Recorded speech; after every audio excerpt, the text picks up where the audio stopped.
Guess what we're talking about? Ba-da-ba-ba-da-ba-ba.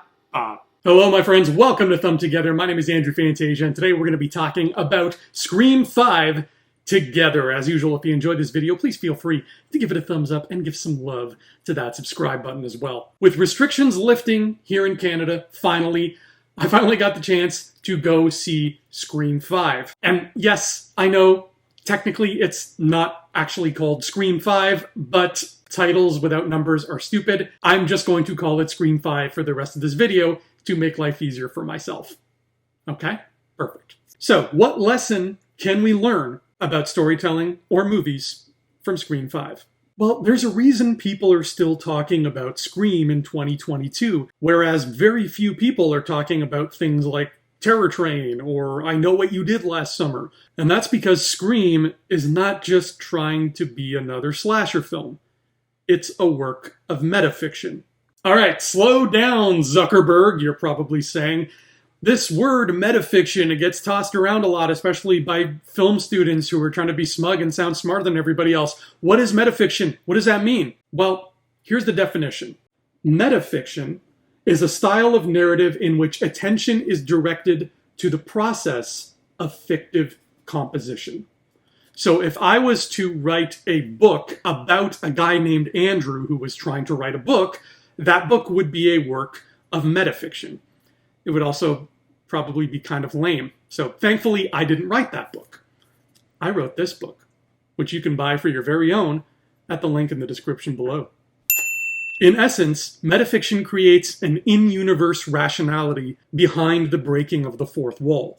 When it comes to metafiction in movies and TV, they almost always exist to take the piss out of whatever genre happens to be in question. The more popular the genre, the easier that fourth wall is to break, and the more interesting it is to see it broken. Which is why I'm baffled that we still only have 2 Deadpool movies. There's enough ammunition in the superhero genre to make at least 7 more Deadpools this year.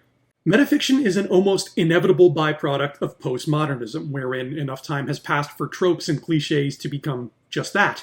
And when done well, metafiction can straddle a line between cynicism and lighthearted fun without ever straying too far in either direction. Which brings us to Scream and why it works. And it's not just because it's pointing fingers at the horror and slasher genres, but because as the sequels continue, the net that it casts gets wider and wider until eventually it's pointing fingers not just at Hollywood itself, but at the very people who keep the Hollywood system running, i.e., us.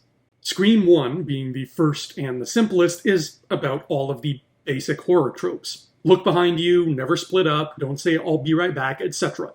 It's literally Slasher 101. Scream 2 focuses on the rules of a sequel and all of the audience expectations that come from one's existence. It's also the first one to introduce the movies within the movies that are the Stab franchise and all of the hilarious parallels we can draw with those.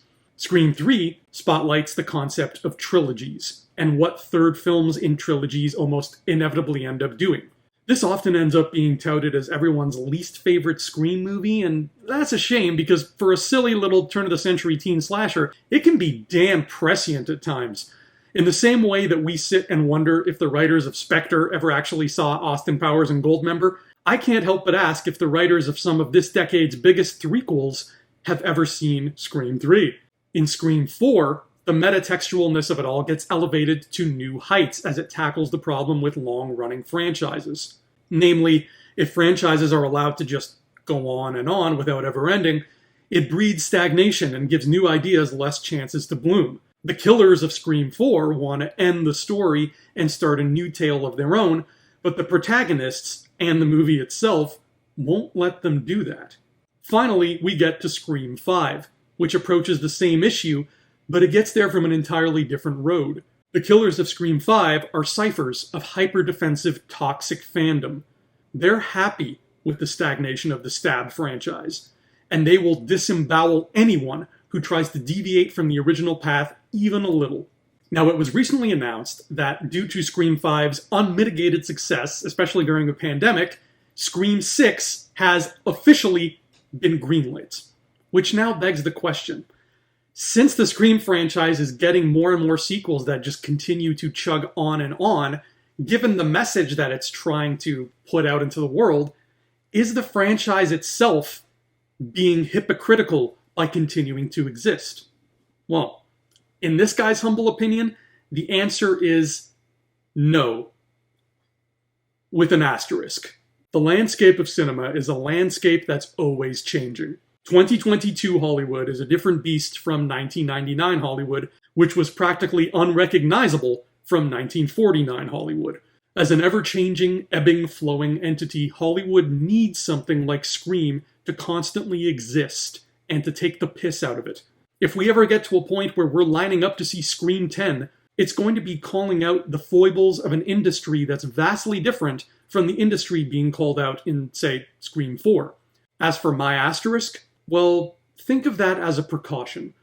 It's there to remind studios that if they want to keep cashing in on the Scream name and branding, they have to put their money where their mouth is and continue to deliver the kind of sharp, witty screenplays this franchise is known for. They have to continue being metatextual and evolving to keep up with whatever being metatextual means in the given day and age. The second they stop doing that, then yes, as far as I'm concerned, we can call them hypocritical. Until then, I'm more than happy to have Ghostface and Sidney Prescott keep popping up to remind us how absolutely bonkers the world of cinema can be. So yeah, as long as they keep doing what they're doing in an intelligent, thought-provoking way, metatextual stories are not just fine, they're important. Well, that's all the time we have today regarding Scream 5. I have been Andrew Fantasia. You have been outstanding. This has been scary. I wonder when we'll see it again. Probably sooner rather than later. Until next time, my friends, I bid you all a very humble adios.